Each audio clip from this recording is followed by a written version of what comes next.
5 কমিশনের দেওয়া সংস্কার প্রস্তাবনা নিয়ে ঐকমত্য তৈরি করতে রাজনৈতিক দলগুলোর সঙ্গে ধারাবাহিক বৈঠক করছে জাতীয় ঐকমত্য কমিশন। রোববার গণসংহতি আন্দোলন এবং জাতীয় সমাজতান্ত্রিক দল জেএসডির সঙ্গে বৈঠক করেছে কমিশন।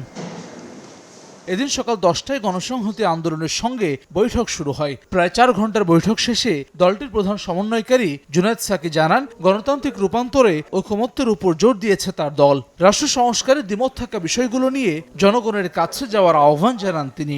জনগণ যদি এই সংস্কার মৌলিকভাবে করার ম্যান্ডেট দেয় আগামী সংসদকে, তাহলে এই সংস্কার জনগণের ম্যান্ডেট নিয়ে হবে। কাজে এক্ষেত্রে আদালত একে চ্যালেঞ্জ না করে উল্টো একে সুরক্ষা দেওয়ার দায়িত্বের মধ্যে যাবে।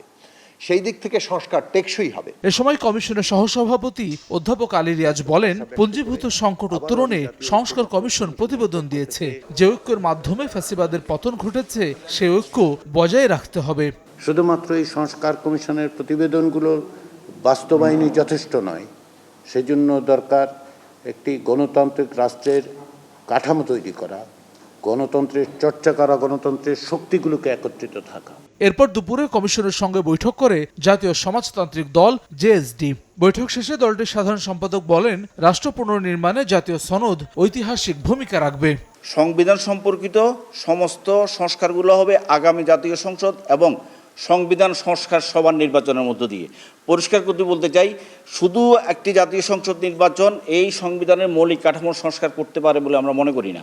সেই জন্য আমরা সেই নির্বাচনটা, একটাই নির্বাচন হবে, সেই নির্বাচনটাকে আমরা বলতে চাই সংবিধান সংস্কার সভার নির্বাচন। গত 20 মার্চ থেকে রাজনৈতিক দলগুলোর সঙ্গে আলোচনা শুরু করেছে জাতীয় ঐকমত্য কমিশন। 39টি দলের কাছে মতামত চেয়ে চিঠি দিয়েছিল কমিশন। বিজয় সূচিত হয়েছে কিন্তু। হাসান ওয়ালি, সময় সংবাদ, ঢাকা।